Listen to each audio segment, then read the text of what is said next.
이제 6월부터 이제 매일 성경으로 역대상의 말씀을 이제 우리가 묵상하고 있습니다. 새벽 기도에도 역대상 말씀을 보고 있는데요. 근데 역대상하, 역대기라고도 말을 하죠. 이 역대기는 다른 성경하고도 비슷하죠. 어떤 성경하고 비슷할까요? 열왕기 상하, 열왕기서와 비슷합니다. 그래서 말 그대로 이제 이스라엘의 역사를 다루고 있기 때문에 비슷해요. 그런데 열왕기서와 역대서는 같은 이스라엘의 역사, 그 같은 사건을 다루고 있습니다. 그러면 둘 중에 하나만 쓰지 왜 굳이 같은 사건을, 역사를 또 이렇게 해놓을까? 성경을 좀이라도 더 빨리 한 권을 읽으면 좋은데 또 한 권을 더 만들어 놨을까라고 생각을 할 수도 있겠습니다. 하지만 이렇게 우리가 읽어봐서 또 아시지만 같은 역사를 다루고 있지만 조금씩은 다르잖아요.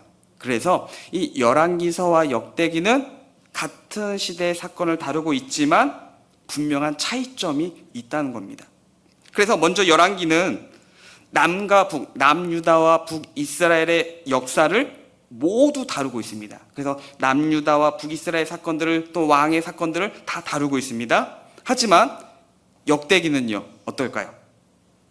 남유다 중심으로 말씀을 기록하고 있습니다. 물론 이 북이스라엘에 대해서도 언급을 하지만 북이스라엘에 대해서는 남유다와 연관이 있을 때, 그때 이제 언급할 뿐이죠. 그래서 역대기는 남유다 중심으로 기술되었다라는 것을 볼 수가 있습니다. 그래서 이제 앞으로 역대기서를 계속 읽으실 때 보면은 왜 북이스라엘은 왜 아무 얘기도 없지? 왜 간단하게만 얘기하지? 이렇게 생각하실 수 있지만 역대기서 자체는 남유다 중심으로 기록했다라는 것을 생각하시면 좋습니다.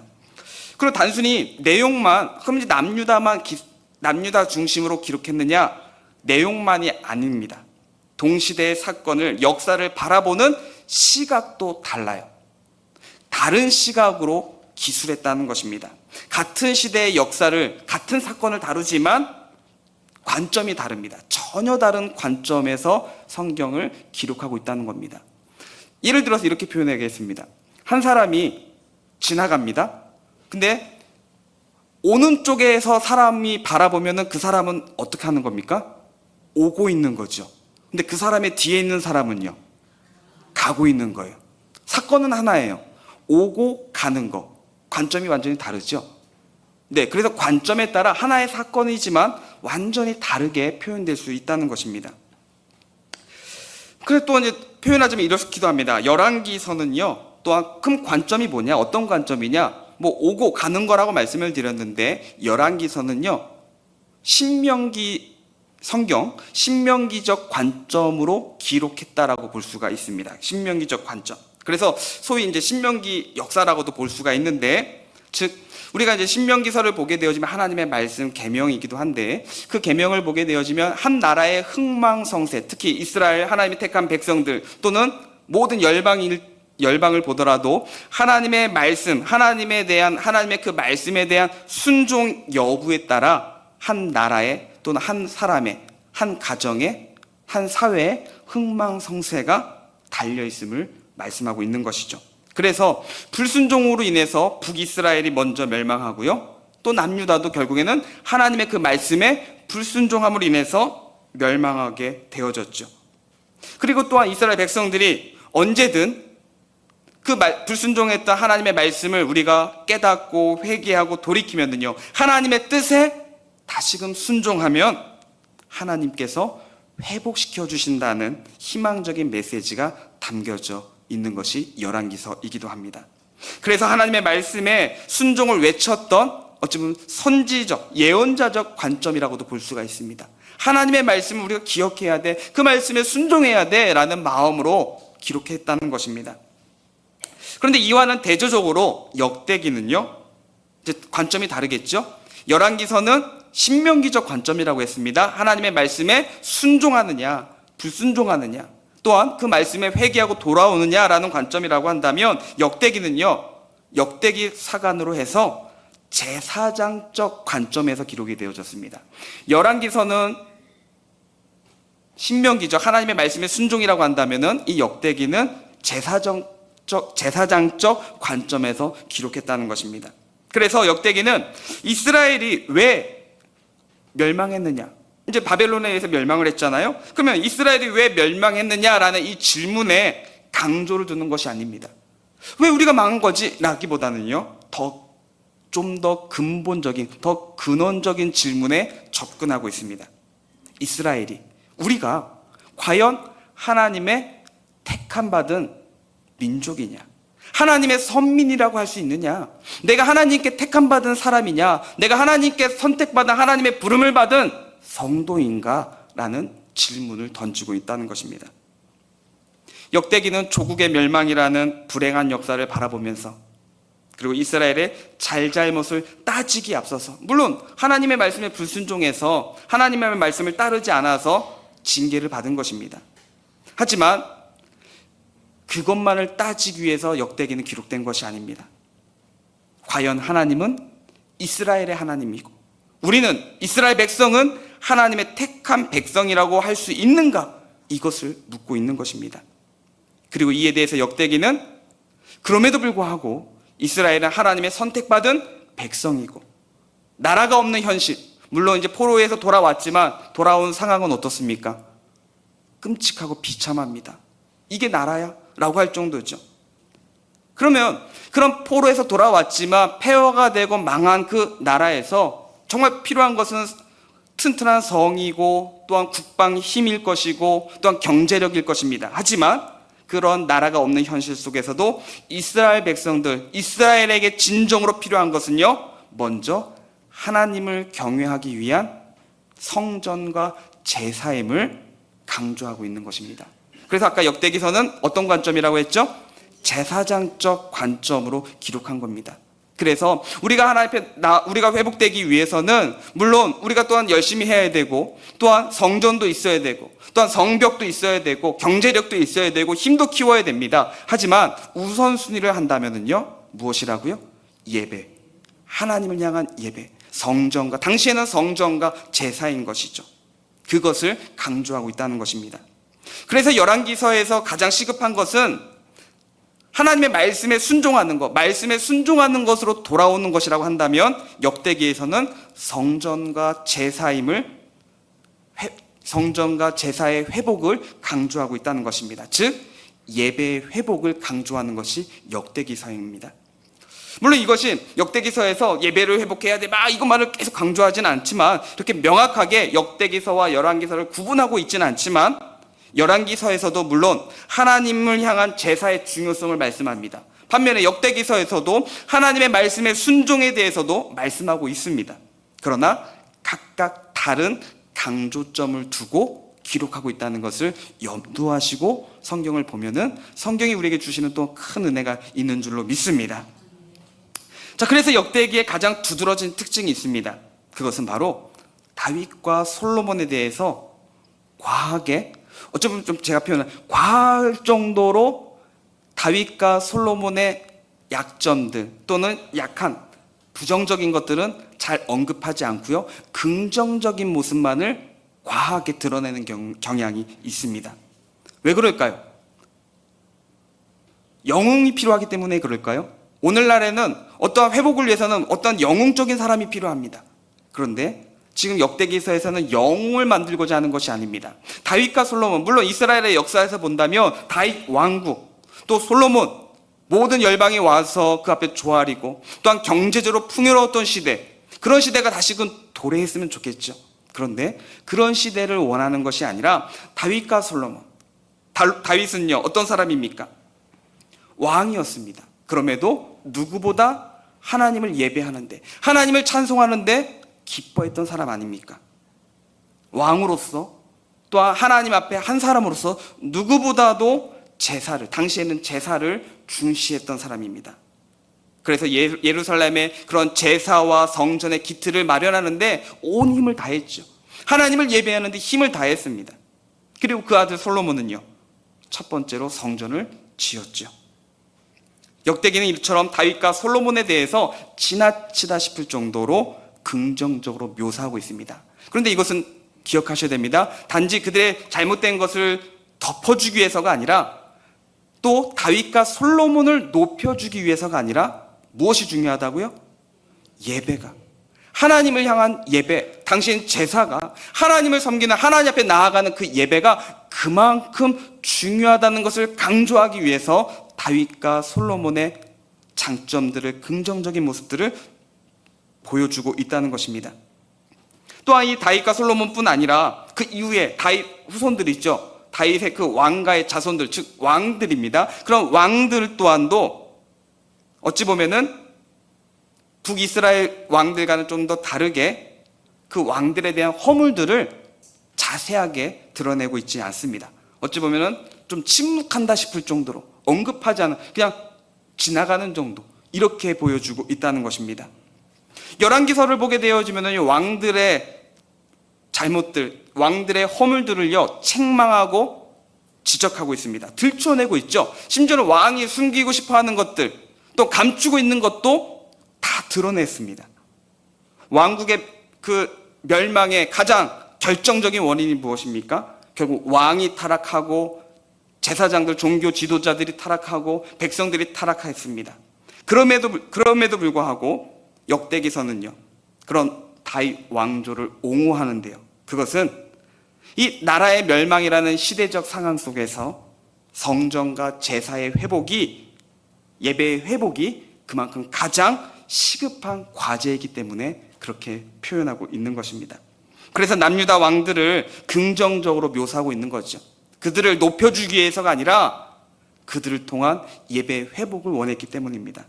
비록 남유다 왕들이 다윗과 솔로몬에게 비교한다면 또 잘하지도 못했습니다. 하지만 북이스라엘과는 달리 성전과 제사를 또 수호하는데 나름대로 애쓰기도 했기 때문입니다. 그래서 이를 통해서 역대기의 메시지는요,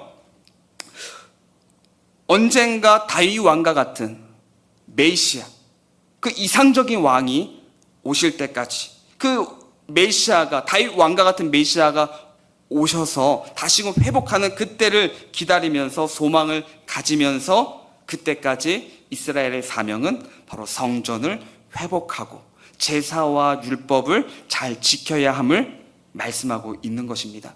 주님 오시는 그날까지 예배를 우리가 잘 회복해야 된다는 것이죠. 자, 그래서 이제 오늘 말씀해 보시면 우리가 읽었던 말씀은요, 그냥 족보예요. 이 역대기서는 이제 제사정적 관점에서 기록되어진 말씀이라고 했습니다. 근데 시작은 족보를 말하고 있다는 겁니다. 오늘 이제 원래는 마지막 54절까지 봐야 되는 말씀인데 7절까지 읽었다고 했습니다. 근데 1장에서 족보가 끝나는 게 아니죠. 계속 보시면 계속 나와요. 발음도 어렵고, 근데 모르는 사람은 계속 나옵니다. 그러다 보면 눈도 스르르 감기기도 하죠. 성경을 볼 때 가장 힘든 것 중에 하나가 족보이기도 하고, 또 이제 제사 방법들, 또는 성전을 건축할 때 재료들과 막 치수들 나오는 거, 익숙하지 않은 것들이 나오면 많이 힘들기도 합니다. 자, 그럼에도 성경은 그것을 우리에게 계속 말씀하시는 이유가 있습니다. 먼저는 오늘 1장 1절부터 54절까지 보시면요, 혹시 몇 명이 있는지 한번 세보신 분 계신가요? 54절까지 몇 사람이 나오는가, 도대체 이 족보에는 몇 명이 있는가. 네, 저도 세다가 똑같은 이름이 나오는 사람도 있고 해서 세다가 은혜가 안 돼서 숫자를 그만뒀는데 200명이 넘더라고요. 230명 정도 되는 것 같은데, 막 사람이 중복되는 사람도 있어서 좀 헷갈리기도 했는데 54절까지 한 200여 명의 사람들이 있습니다. 자, 그러면 이렇게 1장에서 많은 사람들을, 족보를 언급하는 이유가 무엇일까요? 아니, 예배를 회복하고 성전과 또 제사를 회복하자고 하는데 그 시작부터 족보가 웬 말입니까? 더구나 어렵고, 물론 그 백성들이 볼 때는 귀한 족보이겠죠. 근데 왜 그러면 처음부터 성전에 대해서 말씀하면 좋은데 그게 아닌 그 시작을 족보로 시작하고 있느냐라는 것입니다. 지금 이스라엘은 나라가 멸망하는 가운데 있습니다. 물론 포로에서 돌아왔지만 여전히 자유는 완전히 없죠. 회복이 완전히 되지는 않았습니다. 나라를 잃어버린 상태입니다. 그렇다면은 그들이 그 70년이라는 세월을 지나면서, 또는 전쟁에서 지고 포로 생활을 하면서 그 사람들의 입장에서 생각해 보십시오. 우리도 일제시대를 겪었을 때 일제시대에 겪는 그 부모들, 그 당시의 사람들의 생각은 항상 무엇입니까? 독립이잖아요. 왜 우리나라가 이렇게 되었었을까? 계속 혼돈과 고민과 아픔 속에 살아갔을 겁니다.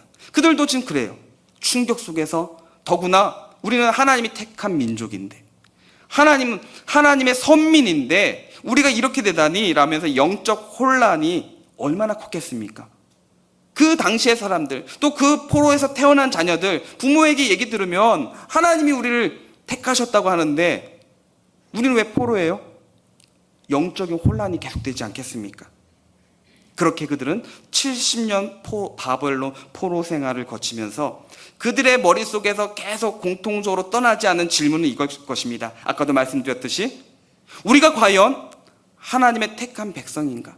하나님이 우리를 택하셨는가? 하나님의 선택받은 선민인가? 하나님이 구원하신 백성인가? 라는 질문이 떠나지 않겠죠. 하나님이 택한 백성인데 내가 왜 우리 민족이 이래야 돼요? 왜 나라가 멸망해야 돼요? 포로 생활을 해야 돼요? 하나님이 택하셨다면 건져주셔야죠. 이렇게 하나님으로부터 선택받은 백성이 멸망당하고 그것도 모자라서 비참한 포로 생활을 해야만 하는 그런 혼돈 생활 속에서 오늘 우리 또한도 하나님 나 구원받은 사람 맞습니까? 왜 기도해도 회복되지 않고 응답해 주시지 않고 내 삶은 전혀 달라지지 않습니까? 오늘 우리 또한도 내가 구원받은 사람이 맞습니까? 하나님 나를 택하셨습니까? 내 기도를 들으십니까? 부르짖는 그 기도가 당시에 이스라엘 백성들의 마음이기도 할 것입니다. 그런데 그들에게 가장 필요한 것은요, 번듯한 성전이 지어지고 성벽이 세워지고 힘을 얻고 내 기도가 응답되어지는 것 물론 필요합니다. 그런데 가장 필요한 것은요, 바로 자신의 정체성의 회복입니다. 우리도 하나님의 사람으로서의 정체성을 회복하지 않으면요, 하나님이 응답해 주시면 그 응답을 가지고 힘을 내기보다는요, 감사하지만 그 감사한 것을 가지고 죄를 짓는 데 사용할 때가 있다는 것입니다. 이 정체성을 우리가 잊어버리면요, 하나님이 주신 은혜를 가지고 어떻게 해요? 죄 짓는 데 쓴다는 것이죠. 그래서 성경에도 보면 하나님의 은혜를 받은 사람들 중에 그렇게 사는 사람도 있습니다. 그러나 그 정체성을 기억하는 사람은요, 어려워도 힘든 가운데 있어도 낙심 가운데 있어도 포기하지 않고 또는 타협하지 않고 견디며 승리합니다. 바로 야곱의 11번째 아들 요셉이 그리했죠. 노예로 팔려갔어요. 죄수로 있습니다. 그럼에도 하나님을 향하여 원망하지 않았습니다.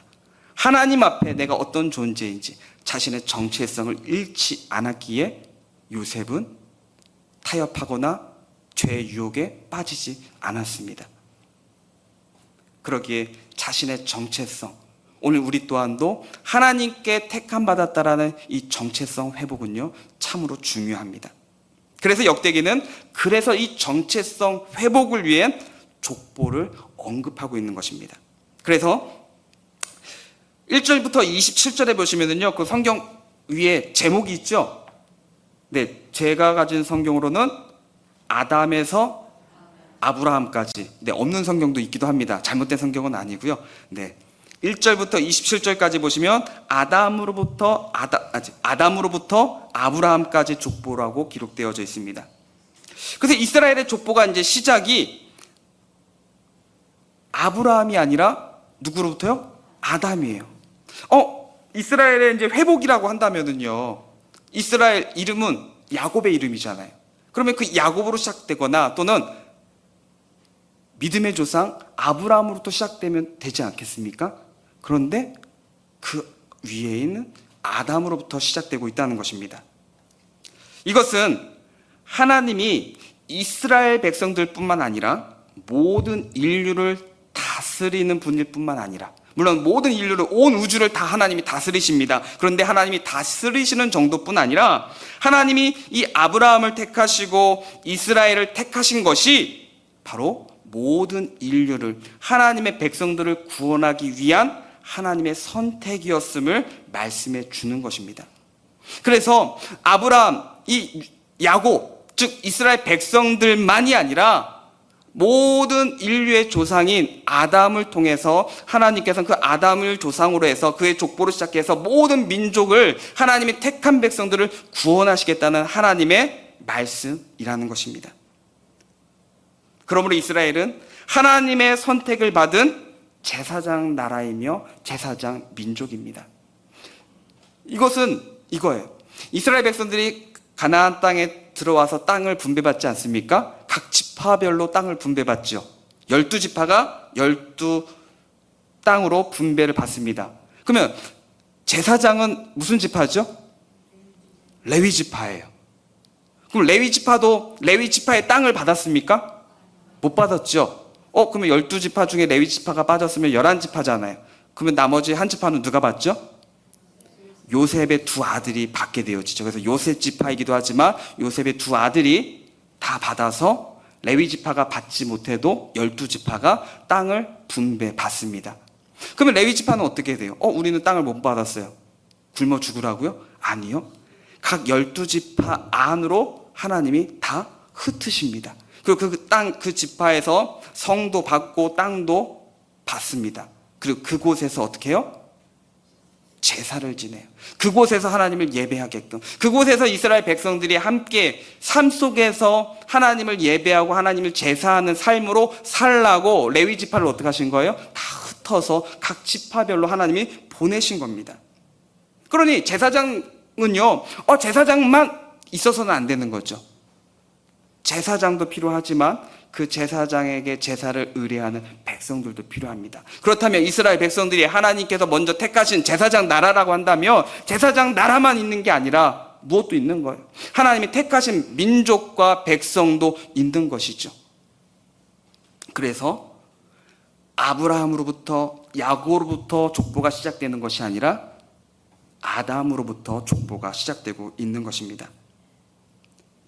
물론 이것이 나중에 이제 이스라엘 백성들은 우리는 제사장 나라이며 하나님이 택한 민족이며 나라라고 하면서 자신들만 특별하다는 선민 사상에 빠지게 되어지긴 합니다. 하지만 사실은 무엇입니까? 온 세상을 향한 하나님, 모든 민족을 구원하시기 위한 하나님의 그런 구원의 방편으로 이스라엘을 제사장 나라로 먼저 부르신 하나님의 말씀을 우리는 기억해야 될 것입니다. 그렇다면 제사장 나라로 구별된 이스라엘 백성들은요, 먼저 자신들이 어떻게 됩니까? 합당한 제사를 드려야 되죠. 레위 지파가 각 지파 가운데 흩어져서 각 지파 안에서 살아갈 때에도 그들에게 무엇이 되어야 됩니까? 그들에게 제사를 지내면서 제사를 지낸 다음에 그들로부터 생활에 필요한 것들을 공급받는 게 목적이 아니라 그들에게 합당한 삶을 살아가는, 하나님을 믿는 사람들이 어떻게 살아가야 되는지를 보여주는 삶이 되어져야 되는 것입니다. 합당한 제사를 먼저 드리며 합당한 예배를 드리며 합당한 삶을 살면서 그들에게 그것을 보여주고 흘려 보내야 한다는 것입니다. 자, 그래서 계속해서 이제 28절과 33절에 보시면은요, 또 족보가 나오는데 누구의 족보입니까? 그 28절에도 위에 제목이 있어요. 네, 이스마엘의 세계라고 되어 있습니다. 아브라함이라고 한다면 아브라함 다음에 우리 상식적으로는 딱 누가 나와야 가장 자연스럽습니까? 아브라함 하면 이삭이 나와야 되는 게 가장 자연스럽지 않습니까? 언약의 자녀, 하나님의 약속의 자녀, 그 이삭이 나와야 될 건데 이삭의 족보가 기록되는 것이 자연스러울 것 같은데 언약의 자녀인 이삭이 아닌 육신의 자녀, 사람의 생각으로 태어난 그 이스마엘의 족보가 언급되어지고 있다는 겁니다. 이것은요, 이스라엘 백성들뿐 아니라 바로 이방 민족과 열방을 향한 하나님의 관심과 사랑을 표현하고 있는 것입니다. 이스라엘을 선민으로 부르신 이유가 바로 여기에 있다는 것이에요. 그들을 통하여, 이스라엘 백성들을 통하여 세계 모든 민족을, 열방을 부르시고자 하는 하나님의 섭리가 있다는 것입니다.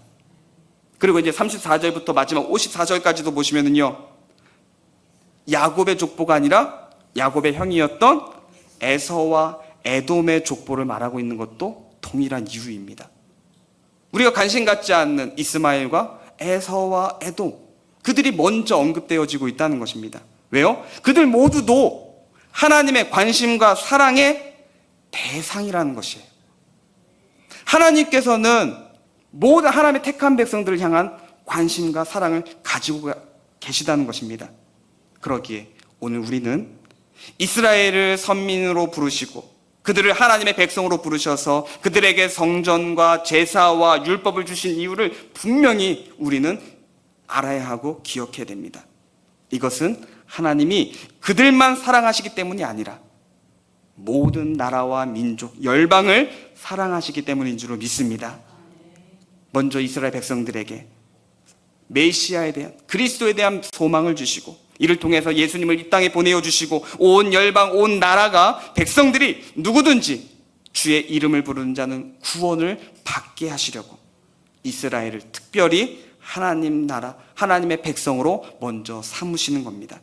그러기에 하나님이 아브라함을 부르시고 이스라엘 백성을 부르신 이유는 바로 오늘 우리의 구원을 위해서라는 사실을 기억하시면서 이제 더욱더 하나님을 온전히 경외하며 섬기며 예배하며 오늘 우리도 하나님의 택하신 백성이며 거룩한 나라이며 왕같은 제사장으로서의 귀한 사명을 감당하시기를 바랍니다. 그래서 오늘 우리 또한도 믿지 않는 사람들에게 믿는 사람의 모습을 보여주는, 우리의 삶 속에 예배가 회복되어지고 우리가 또한 삶의 터전과 직장과 사업장에서 온전히 회복되어져, 우리의 예배가 온전히 회복되어져서 그 회복의 예배가 열방을 향한 하나님의 관심과 사랑이 되시기를 예수님의 이름으로 축복합니다.